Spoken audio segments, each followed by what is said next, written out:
bunların hamısı lazımsızdır. Seçib bunları hamısını bir-bir silərsiniz. Burada WhatsApp-ın bütün yaddaş məlumatları çıxacaq. Bu da keşi təmizləmək üçün, gizli faylları falan göstərmək üçün yaxşıdır. Texnoklub kanalından hamıya salam, videomuza xoş gəlmisiniz. Bu videoda sizlərlə Xiaomi telefonunun yaddaşını təmizləməyi, əsas da digər bölümünü boşaltmağı göstərəcəm. Onu qeyd edim ki, kanalımda Samsung telefonları üçün də yaddaş təmizləmək videosu mövcuddur. İstəsəniz daxil olub baxa bilərsiniz. Ümumiyyətlə kanalımda bu formada faydalı və maraqlı videolar var. İstəsəniz daxil olub baxa bilərsiniz. Bu formada videoların davamlı gəlməsini istəyirsinizsə, aşağıdan kanalıma abunə olun və videoya like atın.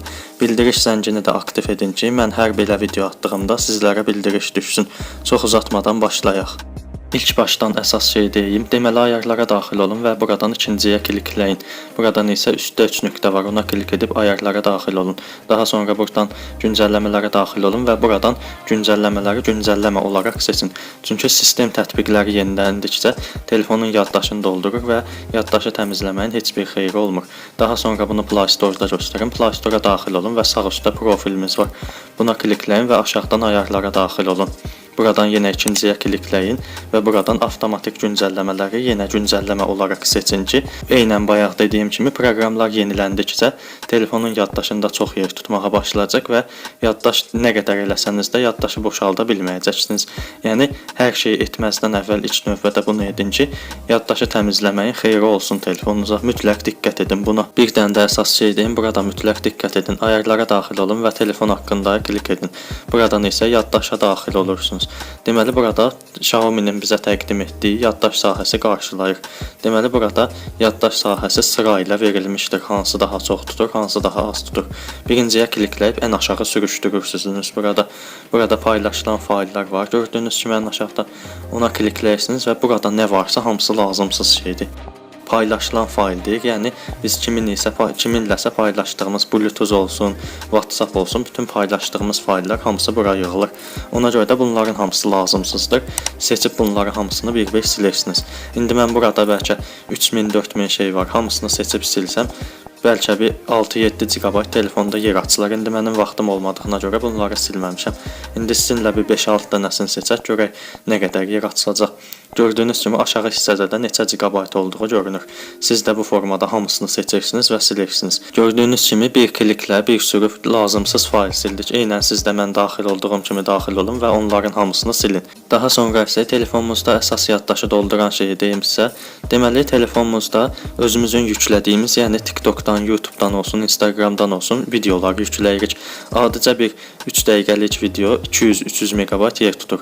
Bu videolarda biz qaleriyaya daxil olub bu formada gördüyünüz kimi üstünə sıxıb saxlayıb, seçib, aşağıdan göndər deyərək Google Drive-a və ya Mi hesabımıza yönləndirə bilərik. Əgər etməyi bilmirsinizsə, hal-hazırda videoda gördüyünüz kimi edə bilərsiniz. Deməli, çoxu deyəcək ki, bu Mi hesabı və yaxud da Google Drive təhlükəlidir. Xeyr, təhlükəli deyil. Siz bunları telefonu format etdikdən sonra, misal üçün, Google hesabın və ya Mi hesabın telefonunuza açırsınız və senkronizasiya deyilən bir şey var. Onu açdığınızda avtomatik olaraq Mi hesabının və ya Google hesabının içində o yüklədiyiniz videolar və ya şəkillər görünür.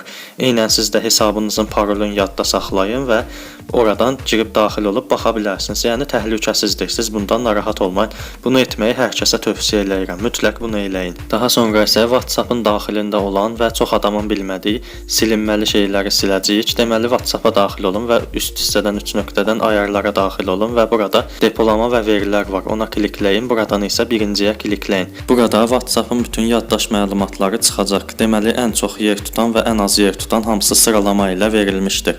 İstəsəniz burada ən çox yer tutanları silə bilərsiniz ki, buranı da silsəniz yaddaşda yer açılacaq müəyyən qədər. Yəni istəsəniz bunu da edə bilərsiniz. Əlavə olaraq göstərdim mən. Daha sonra isə telefonda istifadə etdiyimiz proqramların keşlərini təmizləməyə göstərəcəm. Ümumiyyətlə biz telefonda proqramlar işlətdiyimizdə müəyyən keşlər yığılır və bunlar da telefonun yaddaşını doldura bilir. Ayarlara daxil olun və buradan proqramlara daxil olun. Buradan isə bütün proqramları idarə et var. Buna klikləyirsiniz. Deməli gördüyünüz kimi bu formada açılacaq. Burada bizim telefonda olan bütün proqramlar falan hamısı burada var. Deməli buradan üstdə 3 nöqtəyə klik edin və bütün proqramları göstərin deyirsiniz. Deməli gördüyünüz kimi çox deməli dedim, biraz elə bil.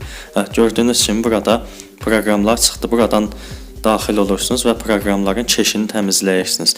Diqqət edin, bütün məlumatları təmizləməyin. Çünki bütün məlumatları təmizləsəniz əgər, proqram sıfırdan başlayacaq. Ona görə də bunu heç tövsiyə eləmirəm. Yalnız proqramların keşlərini təmizləmək bəs edəcəkdir.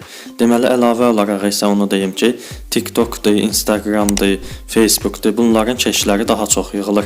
Bir də brauzerlar. Brauzerlarda yəni nə? Google Chrome, Yandex kimi proqramların keşləri daha çox yığılır. Çünki biz o proqramların daxilində saytlara daxil oluruq və saytların da özlərinin keşləri olduğuna görə proqramın özünün də keşi çox olur. Ona görə də siz ilk növbədə ən çox istifadə etdiyiniz proqramların keşini təmizləyin, daha sonra isə az istifadə etdiklərinizi yavaş-yavaş təmizləyin. Amma yadınızda saxlayın ki, ilk növbədə TikTok, Instagram, Facebook, WhatsApp, Google Chrome, Yandex falan varsa bunların üçün təmizləyin. Əsas da YouTube-un üçün təmizləyin. Heç bunu demədim. YouTube-un da keşi daha çox yığılır. Çünki orada kinolara, videolara falan baxırıq deyə əsasən keş yığılır. Mən indi özüm burada təmizlədim. Məndə 225 MB keş var idi. Yəni bunu da təmizləyərək yer aça bilərsiniz. 220 MB çox az deyil. 220 MB olan oyunlar, proqramlar falan var. Yəqin ki, özünüz də bilirsiniz. Ümumiyyətlə bunların hamısını sildikdə özünüz görəcəksiniz, çox yer açılacaq. Daha sonra isə əsas bu hissəyə də diqqət edin. Digər bölümünün çox hissəsini elə burada doldurur. Fayllara daxil olun və buradan sağ tərəfə sürüşdürün. Burada MIUI faylı olacaq, ona daxil olun və onun da içində Gallery faylı olacaq. Galeriya daxil olun və Cloud yazılacaq. Ona klikləyin və sağ üstdə 3 nöqtəyə klik edib gizli faylları göstər deyin.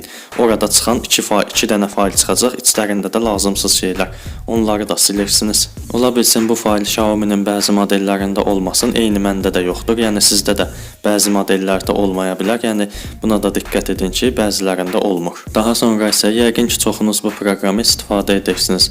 Ana ekranda təmizləyici proqramı olacaq. Ona daxil olun və buradan da keşi təmizləyin. Eynən məndə gördüyünüz kimi sizdə də bir istifadə etmirsinizsə, 1-2 GB burada yığılır. Bunlar da lazımsız keşdir və telefonun yaddaşını doldurur. Əgər telefonunuzda təmizləyici proqram yoxdursa, Google Play Store-a daxil olun və bu axtarış bölümünə CCleaner yazırsınız və bu çıxan proqramı yükləyirsiniz. Bu da keşi təmizləmək üçün, gizli faylları falan göstərmək üçün yaxşıdır. Yəni istifadə etməyinizi tövsiyə edirəm. Təmizləyici proqramı yoxdursa, telefonun yaddaşı haqqında bəzi məlumatları da verim sizə və yavaşdan videomuzu sonlandıraq. Deməli, siz telefonunuzu istifadə edərkən bildiyiniz kimi proqramlar yükləyirsiniz. Əgər istifadə etməyəcəyiniz bir proqram varsa, onu yükləməyiniz telefonunuza. Misal üçün deyirəm, PUBG yüklədiniz, oyundur bu bir oyunu yüklədiniz və 2 gün oynadınız və sıxıldınız, sildiniz. Belə etməyin. Çünki siz onu yüklədiniz, içinin faylların falan hamısını yüklədiniz və sildikdə həmin fayllar telefonun yaddaşında qalır və siz onları da görmürsünüz, xəbərsiz olursunuz ondan. Ona görə də fayllar telefonda qalır və telefonun yaddaşını doldurur.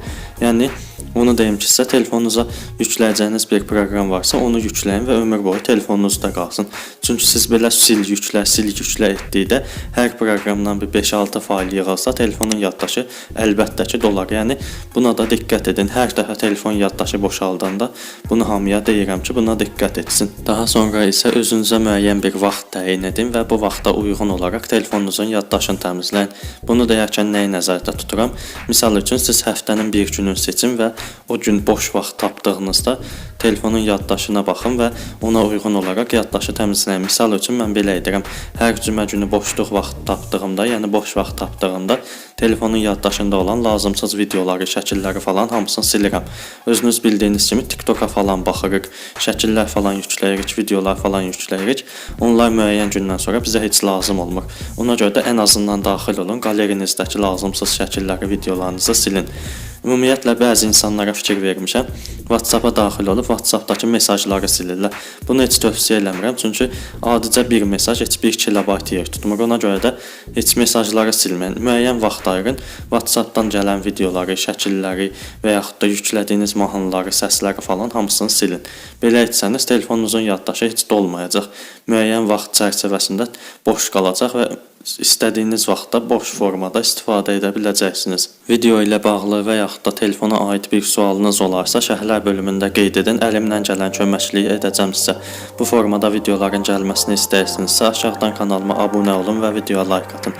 Bildiriş zəngini də aktiv edin ki, belə videolar atdığımda sizlərə bildirişi düşsün. Gələcək videolarda görüşərik. Özünüzə yaxşı baxın. Sağ olun, salamat qalın.